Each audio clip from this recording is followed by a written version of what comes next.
78 ವರ್ಷ ಆದ್ರೂ ಕೂಡ ಈಗ ತನಕ ರಾಜಕಾರಣಿಗಳು ಅದೇ ಜಾತಿಯಲ್ಲಿ ಅದೇ ಧರ್ಮದಲ್ಲಿ ಇರುವಂತಹ ರಾಜಕಾರಣಿಗಳು ಇವತ್ತು ಸಾವಿರಾರು ಕೋಟಿ ಒಡೆಯರಾಗ್ತಾ ಇದ್ದಾರೆ. ಇನ್ನು ಆ ಜಾತಿಯಲ್ಲಿ ಇರುವಂತಹ ಕಡುಬಡವರು ಇನ್ನೂ ತಳಪಾಲದಲ್ಲೇ ಇದ್ದಾರೆ. ಆ ಜಾತಿಯಲ್ಲಿ ದಲಿತರ ಜಾತಿಯಲ್ಲಿ ಹೆಸರಿಟ್ಕೊಂಡು ರಾಜಕೀಯ ಮಾಡ್ತಾ ಇರುವಂತಹ ರಾಜಕಾರಣಿಗಳು ಇವತ್ತು ಸಾವಿರಾರು ಕೋಟಿ ಒಡೆಯರಾಗಿದ್ದಾರೆ.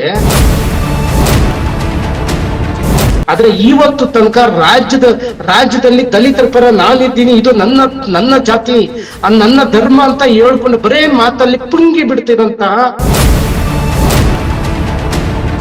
ತನ್ನ ಗ್ರಾಮಗಳಲ್ಲಿ ಇರುವಂತಹ ಸೌಲಭ್ಯ, ತನ್ನ ಗ್ರಾಮದಲ್ಲಿ ಇರುವಂತಹ ಬಡ ಜನಕ್ಕೆ ಸೌಲಭ್ಯಗಳು ಕೊಡಕ್ಕೆ ಯೋಗ್ಯತೆ ಇಲ್ಲದಂತ ರಾಜಕಾರಣಿಗಳು ಗುಲ್ಬರ್ಗ ಕಡೆ ಹೋದ್ರು ಸಿಗ್ತಾರೆ, ಚಿಕ್ಕಬಳ್ಳಾಪುರ ಕಡೆ ಹೋದ್ರು ಸಿಗ್ತಾರೆ, ಈ ಕಡೆ ಬೆಂಗಳೂರು ಕಡೆ ಹೋದ್ರು ಸಿಗ್ತಾರೆ, ಎಲ್ಲಾ ಮೂಲೆಗಳಲ್ಲೂ ಸಿಗ್ತಾರೆ ರಾಜಕಾರಣಿಗಳು.